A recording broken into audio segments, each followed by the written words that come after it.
जिंदगी में सफल होने वाले वो लोग होते हैं जो एक बार ठान लेते हैं कि मुझे यही करना है, यही बनना है।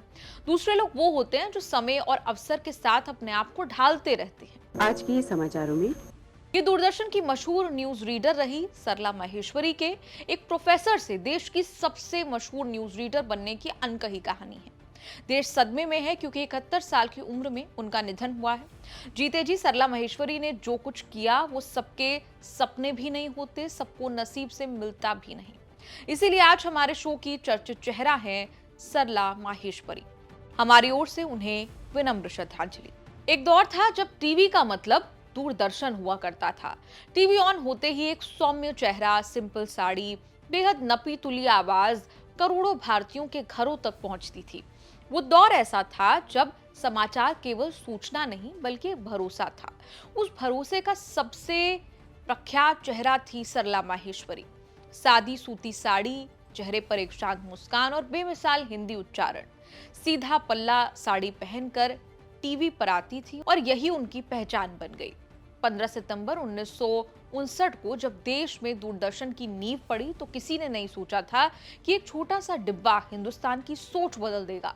शुरुआत में समाचार केवल हफ्ते में 2 बार आते थे, लेकिन असली क्रांति आई 1982 के एशियन गेम्स के साथ, जब टीवी रंगीन हुआ और समाचारों का चेहरा बने सरला माहेश्वरी, शमी नारंग, सलमा सुल्तान, जेवी रमन, वेद प्रकाश, रिनी खन्ना, मंजरी जोशी, गीतांजलि अय्यर जैसे लोग।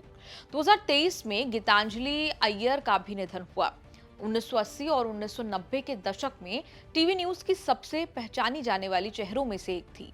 उस समय टीवी पर प्रसारण दिन में केवल कुछ घंटों के लिए ही होता था। उन शुरुआती लोगों में थी जिन्होंने भारत में टीवी खबरों की क्रांति को आगे बढ़ाया। करीब 30 साल के लंबे करियर में उन्होंने टीवी को ब्लैक एंड व्हाइट से कलरफुल होते हुए देखा। जिन लोगों ने उन्हें टीवी पर खबरें पढ़ते देखा, उन्हें अपने बचपन के दिन याद आ सकते हैं। सरला माहेश्वरी ने वो दौर देखा जब न्यूज रूम में टेलीप्रॉम्प्टर नहीं होते थे। खबरें कागजों पर लिखी जाती थी। न्यूज रीडर एंकर नहीं कहे जाते थे। न्यूज रीडर को कैमरे के साथ साथ उन कागजों पर नजर रखनी पड़ती थी।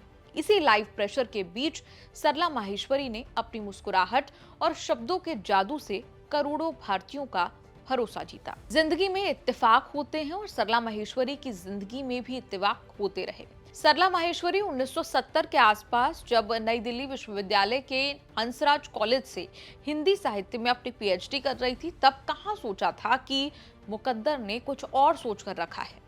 उस समय दूरदर्शन, जो उस समय ऑल इंडिया रेडियो का हिस्सा हुआ करता था, उसको नए चेहरों की तलाश थी।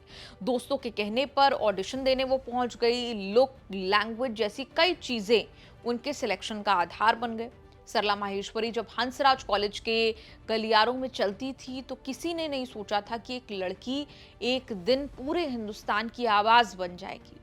पीएचडी की पढ़ाई के दौरान एक ऑडिशन ने उन्हें बेशुमार शोहरत, बुलंदी दी थी। सरला माहेश्वरी ने 1976 में एक अनाउंसर के तौर पर दूरदर्शन ज्वाइन किया था। उस वक्त वो दिल्ली विश्वविद्यालय से पीएचडी कर रही थी। उन्होंने 1982 के बाद नियमित रूप से समाचार वाचन शुरू किया और जल्द ही पूरे देश में पहचान बना ली। पीएचडी के बाद हंसराज कॉलेज में ही उनकी नौकरी हो गई हिंदी पढ़ाने के लिए।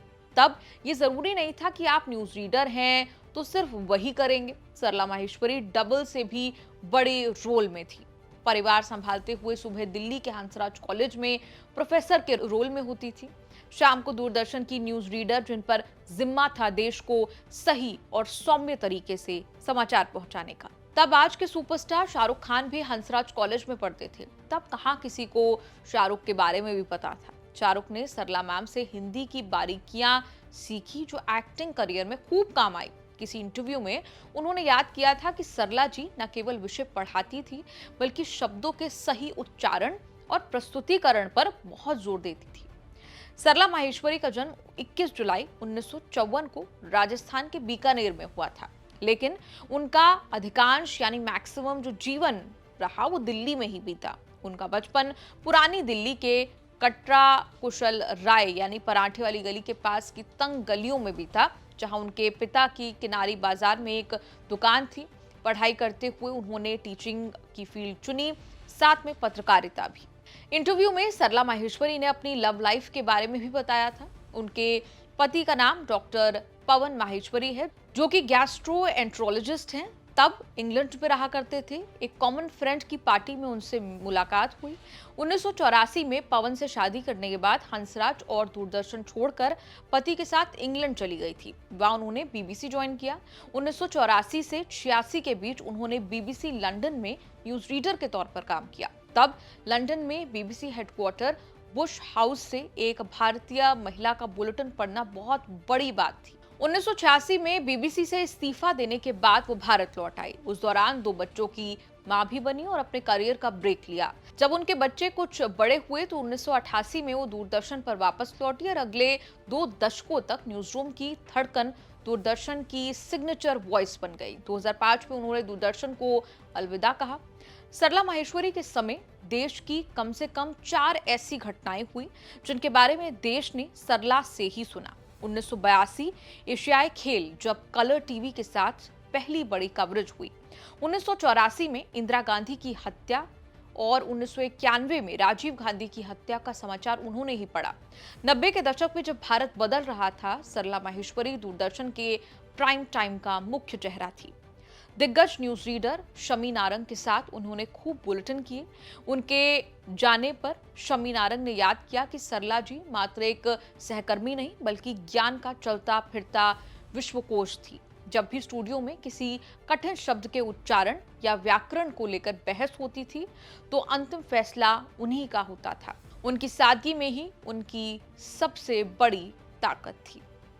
आपको चर्चित चेहरा का ये एपिसोड कैसा लगा? आप कमेंट्स में लिखकर जरूर बताएं।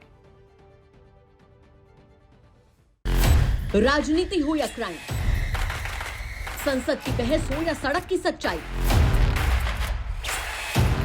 बाजार की चाल हो या रोजगार की तलाश, देश की चर्चा हो या दुनिया की हलचल,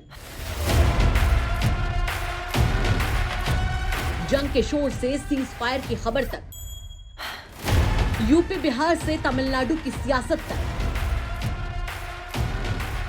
एस्ट्रोलॉजी के सितारों से खेल के मैदान तक, सच साफ सीधे अंदाज में। देखिए तक 360, गली से ग्लोब तक।